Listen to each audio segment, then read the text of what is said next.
Welcome back to my channel Meena's lifestyle. இன்றைக்கி நம்ம சேனலில் ஒரு ஸ்நாக் ரெசிபி தான் பார்க்க போகிறோம். வீடியோக்குள்ளே போகிறதுக்கு முன்னாடி இந்த மாதிரி சப்பாத்தி பலகை எடுத்துக்கோங்க. இதில் கொஞ்சமாக ஆயில் தெளிச்சுட்டு ஃபஸ்ட்டு இது ஃபுல்லாக நல்லா ப்ரஷ் பண்ணி எடுத்து வச்சுக்கலாம். நம்ம ரெசிபி செய்ய ஸ்டார்ட் பண்ணதுக்கு அப்புறமா இது பண்ணுறதுக்கு நம்மளுக்கு டைம் இருக்காது. ஸோ அதனால் ஃபஸ்ட்டு இது ரெடி பண்ணி வச்சுக்கோங்க. அதே மாதிரி நான் அந்த சப்பாத்தி கட்டையிலையும் பார்த்திங்கன்னா ஃபுல்லாக ஆயில் அப்ளை பண்ணி வச்சுக்க போகிறேன். இதே மாதிரி ரெண்டும் ரெடி பண்ணி வச்சுட்டு அதுக்கப்புறமா ரெசிபி செய்யறதுக்கு ஸ்டார்ட் பண்ணுங்கள். இது எண்ணெய் அப்ளை பண்ணலாம், அப்படி இல்லை நெய் கூட நீங்கள் அப்ளை பண்ணிக்கலாம். ஸோ இதே மாதிரி ஃபுல்லாக நிறைய அப்ளை பண்ணி வச்சுக்கோங்க. அப்ளை பண்ணதுக்கப்புறமா செய்ய ஸ்டார்ட் பண்ணலாம் வாங்க. இந்த ரெசிபி செய்கிறதுக்கு அரைக்கப்பளவு நான் எள்ளு எடுத்துருக்கேன். நல்லா சூடாக இருக்க கடையில் கொட்டிட்டு லைட்டாக இது வறுத்து எடுத்துக்கலாம். ரொம்ப நேரம் வறுக்க தேவையில்லை.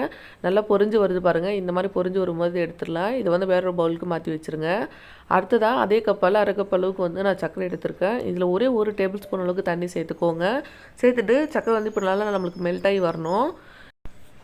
ஸோ கைவிடாமல் எல்லாத்தையும் ஒன்றா சேர்த்து நல்லா கிண்டி விட்டுட்டே இருங்க. இது நல்லா நம்மளுக்கு மெல்ட் ஆகி வரும். அது வரைக்கும் கிண்டி விட்டுட்டே இருக்கலாம். அடுப்பை அதிகமான ஃப்ளேமில் வைக்காதீங்க. லோ ஃப்ளேமில் வச்சுட்டு மிக்ஸ் பண்ணுங்கள். அப்படிலாம் சீக்கிரமாக நம்மளுக்கு கரைஞ்சி போயிடும். பாருங்கள், இந்தளவுக்கு மிக்ஸ் பண்ணியிருக்கேன். இன்னுமே பார்த்திங்கன்னா நல்லா தேன் கலரில் வரணும். அது வரைக்கும் இது கண்டினியூஸாக மிக்ஸ் பண்ணிகிட்டே இருங்க. நீங்கள் கொஞ்சம் நேரத்தில் பார்த்திங்கன்னா வந்துடும். ஏன்னா நம்ம கொஞ்சம் அளவு தான் சர்க்கரை எடுத்துருக்கோம். அப்படின்றதெல்லாம் சீக்கிரமாக நமக்கு ரெடி ஆகிடும். இப்போது ஓரளவுக்கு நல்லா தேன் கலர் வந்ததுக்கப்புறமா ஒரு டேபிள் ஸ்பூன் அளவுக்கு நான் பொட்டுக்கடலை சேர்த்துருக்கேன். இது கூடவே நம்ம வறுத்து வச்சுருக்க எள்ளையும் சேர்த்து நல்லா மிக்ஸ் பண்ணிக்கலாம். பாருங்கள், இந்தளவுக்கு நல்லா மிக்ஸ் பண்ணி விட்டுருங்க. எல்லாமே ஓரளவுக்கு நல்லா மிக்ஸ் பண்ணி வந்ததுக்கப்புறமா இதை அடுப்பு ஆஃப் பண்ணிவிட்டு நம்ம எடுத்துக்கலாம். ஹை ஃப்ளேமில் வைக்காதீங்க, நம்மளுக்கு சீக்கிரமாக தீஞ்சு போயிடும். அவ்வளோதான். இப்போ இது ரெடியாக இருக்குது. அடுத்ததாக பார்த்திங்கன்னா நம்மளுடைய சப்பாத்தி பலகையும் எண்ணெயெல்லாம் தேய்ச்சி ரெடியாக இருக்குது. இது ரெடி பண்ணி முடிச்சதுக்கப்புறமா நம்மளுக்கு அது ரெடி பண்ணுறதுக்கு டைம் இருக்காது. ஸோ அதனால் ஃபஸ்ட்டு சப்பாத்தி பலகையில் எண்ணெய் தடவி வச்சுக்கோங்க.